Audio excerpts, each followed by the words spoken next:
Selamat siang, perkenalkan nama saya Edil Burgasanul, NIM 20030300079, kelas C semester 2, jurusan Sosiologi. Baik, pada kesempatan ini saya akan mempresentasikan hasil review buku saya yang ke-6, mata kuliah Teori Sosiologi Klasik. Di sini saya akan bahas tentang teori sosiologi klasik dan masyarakat modern, karya Edward Royce Roman dan Lee Leavitt. Bab 1, Sosiologi Klasik dan Masyarakat Modern. Sosiologi klasik adalah fenomena modernitas itu sendiri, hasil dari perkembangan itu berangkat untuk belajar. Dan tema modernitas Gerard Delanty mengemukakan bahwa motif penemuan pemersatu yang hebat dari sosiologi klasik, bahwa topik modernitas menarik perhatian abad ke-19 di intelektuals yang tidak mengherankan. Ruang lingkup perubahan sosial selama usia revolusi begitu jauh mencapai bagi banyak pengamat, baik pada saat itu maupun dalam retrospeksi. Perjalanan dari era para-modern ke era modern mewakili mengirimkan perpecahan atau diskontinuitas mendasar dalam pengalaman manusia. Transformasi besar begitu mendalam dalam implikasinya, memberikan teori alasan keberadaannya. Penemuan teori dari gagasan sosial atau masyarakat setelah perubahan sosial dengan penyertai modernitas. Para intelektual mulai melihat kehidupan kemanusiaan melalui lensa baru. Mereka mulai menyadari keberadaan society sebagai entitas supra-individu, fenomena berbeda yang memiliki spesies karakteristik khusus, batasan, dan variabelnya. Yang berikut Marx, Durkheim, dan Weber, ahli teori modernitas. Bapak pendiri sosiologi Marx, Durkheim, dan Weber membentuk semacam trio alami, yaitu mempelajari suatu pekerjaan dan untuk menginformasikan tentang sejarah dan perkembangan teori sosiologis.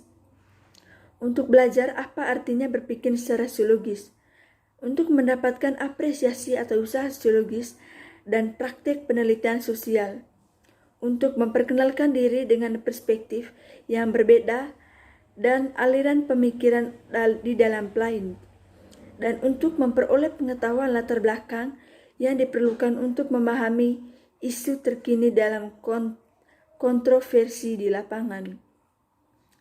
Yang berikut, Marx, Durkheim, dan Weber, pembela modernitas. Marx, Durkheim, dan Weber masing-masing menerapkan prinsip ilmu yang diturunkan dari pencerahan untuk memeriksa asal-usul, karakteristik, dan dinamika masyarakat modern. Kekuasaan kapitalisme, klaim Marx, adalah kekuatan yang secara historis progresif. Pencipta mencari kondisi objektif yang diperlukan untuk realisasi massa dan sosialisme. Berbeda dengan kritik nostalgia terhadap tantangan ekonomi modern yang berharap sia-sia untuk kembali ke bentuk masyarakat yang lampau. Pada Max Weber benar-benar melihat yang ke depan. Bab 2, menurut Karl Marx tahun 1818 sampai 1883.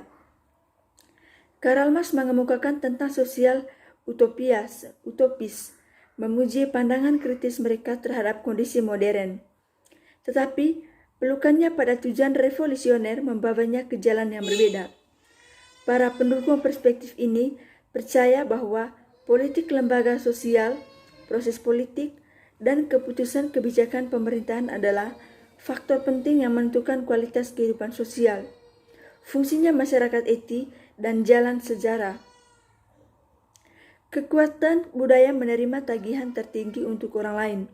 Dari sudut pandang ini, karakter operasi dan kecenderungan perkembangannya masyarakat diasumsi, terutama sebagai ekspresi dan nilai-nilainya. Keyakinan dan cita-cita premis ini keunggulan ekonomi adalah gagasan inti perspektif materialistiknya. Secara ekonomi, yang dia maksud adalah organ ijation dan aktivitas produktif. bagaimana orang berkumpul untuk memuaskan kebutuhan pangan, papan, dan sandang. Marx menyebut kumpulan ekonomi ini yaitu metode produksi. Yang berikut, konsepsi masyarakat materialis Marx. Bagi Marx, ciri masyarakat yang menanda semua segi lainnya, kehidupan sosial adalah tatanan ekonominya, cara produktifnya. Cara produksi dicirikan oleh kombinasi spesifik dari kekuatan produksi dan hubungan produksi. Kekuatan produksi terdiri dari dua faktor, yaitu 1. Alat produksi termasuk tanah, peralatan mesin, dan bahan mentah. Yang kedua, tanah kerja, produktivitas yang bervariasi sesuai dengan keterampilan, keahlian, dan pengetahuan teknis tenaga kerja. Proses produksi untuk Marx membawa ilmu ekonomi dan sosiologi ke Getter, bukan hanya proses etis. Itu adalah proses sosial. 1. Perubahan proses sistem organisasi sosial yang pasti. Hubungan produksi yang dasarnya menetapkan aturan-aturan ekonomi, permainan siapa yang memiliki hak, kekuasaan, dan istimewa. Hubungan sosial ini Marx menekankan bervariasi dari satu jenis sistem ekonomi ke sistem ekonomi yang lainnya. Berbeda dari kerangka sosial perbudakan atau feodalisme dan status pekerja upaya dengan berbeda dari budak atau perbudakan. Bab 3, Emil Durkheim pada tahun 1858 sampai 1917. Marx adalah seorang revolusioner, Durkheim seorang akademisi. Marx sangat terlihat dalam perjuangan politik pada zamannya. Durkheim tetap menjauhkan politik partisipan yang tidak pantas. Marx mengabdikan hidupnya untuk tujuan sosialisme, sedangkan Durkheim mengabdikan dirinya untuk membangun disiplin sosiologi. Keduanya menulis manifesto. Marx memanggil para pekerja untuk pemersatu, dan Durkheim dalam The Rules of Sociology mengadvokasi tujuan yang sama. Dengan memahami dunia untuk tujuan mengubahnya, meskipun meremehkan politik normal, Durkheim tidak kurang dari Marx punya agenda yang politik. Menurut Robert Allen Jones, seluruh ilmu sosial Durkheim dan terminologi dasarnya hingga terminologi yang pemilihan politik kini adalah tindakan yang sangat politis. Durkheim seperti Marx menulis dengan latar belakang revolusi Prancis 1783 dan revolusi industri yang dimulai di Inggris pada akhir 1700-an. Keduanya menonjol dalam karyanya revolusi memulai proses sosial dan politik. Bab 4, Max Weber 1864 sampai 1924. Max Weber adalah ahli teoris dan modernitas yang menemukan tulisan-tulisan analisis tentang asal-usul dan sifat dunia yang barat modern, menyelidiki diagnosis, dilema, dan patologi kehidupan modern, dan sebuah pemeriksaan kesulitan individu ke era industri. Juga seperti Marx dan Durkheim, tujuan Weber bukan hanya untuk memahami kondisi modern sebagai intelektual publik yang terlibat secara politik. Ia berdiri di ambang pintu atau politik dan sains sepanjang hidupnya. Weber juga ingin mengubah dunia. Bagi Durkheim, perjalanan pada era-era modern ke era-era yang tidak modern didorong sifat stabilitas sosial dan solusi mekanis. Untuk solidaritas organik, Weber juga menggarisbawahi kontras antara mod masyarakat modern dan masyarakat tradisional. Bab 5, Kondisi modern. Marx, Durkheim, dan Weber menyaksikan perubahan revolusioner dalam budaya lanskap tural, politik, dan ekonomi dunia barat. Dalam oposisi bagi kaum tradisionalis yang memandang ke belakang, pada zamannya mereka menyambut kebangkitan peradaban industri modern. Namun pada saat yang sama, mereka menggarisbawahi waktu sebagian besar hidup mereka dan mendokumentasikan mengintegrasikan kontradiksi dan irasionalitas era modern.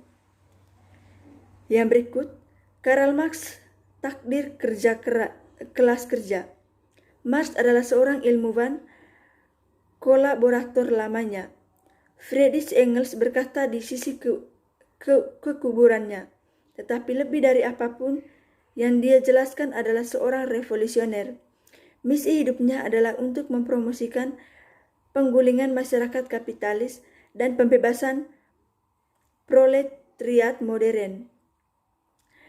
Dimotivasi oleh revolusioner ini masih diagonis.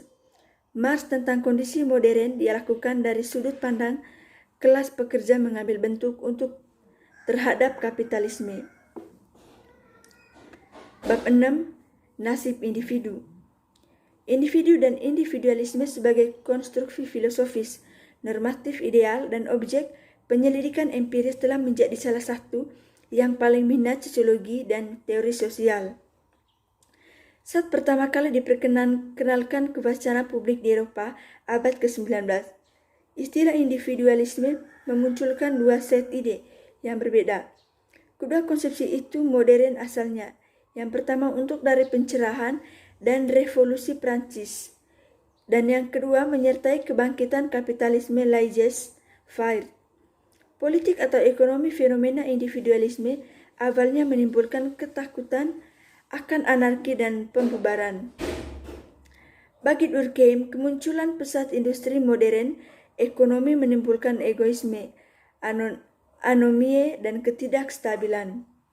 Tetapi dalam rahim masyarakat modern, sebuah tatanan moral baru sedang lahir dengan individu ditakdirkan untuk menjadi objek cuci dan dari agama kemanusiaan seluler.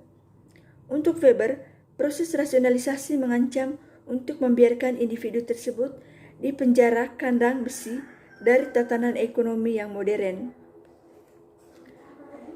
Bab 7. Negara dan demokrasi. Dimulai pada akhir abad ke-18 dengan revolusi Prancis memimpin jalan, kebangkitan gerakan demokrasi dan munculnya demokrasi institusi. Fenomenanya tidak terpisah dari proses yang modernisasi, menghadirkan tantangan besar bagi tatanan politik tradisional. Kebebasan sipil dan hak manusia paling banyak bentuk radikal. Seruan untuk demokrasi dipusatkan ide revolusioner.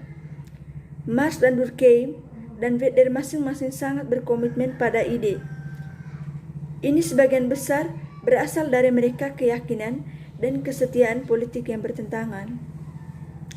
Bab 8. Sosialisme dan kapitalisme.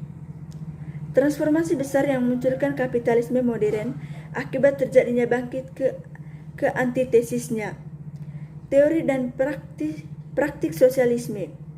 Ide sosial muncul pada abad ke-19 sebagai tanggapan atas dislokasi besar-besaran menyertai kejelasan kapitalisme. Marx muncul dalam berbagai bentuk selama masa hidupnya dan dalam keragaman yang besar sejak kematiannya. Marx adalah seorang sosialis, tetapi tidak semua sosialis atau sosialisme adalah Marxis, dan Marx sendiri kritis dan banyak ide dan program sosial kontemporer. Sosialisme berbagi manifestasi dan penggunaan istilah yang tidak pasti, dan harus menolak godaan untuk menyimpulkan substansi sosialisme, Marx dan teori dan praktik sosialisme secara umum baik di masa lalu atau sekarang atau dari citra sosialisme. Baik, sekian dan terima kasih.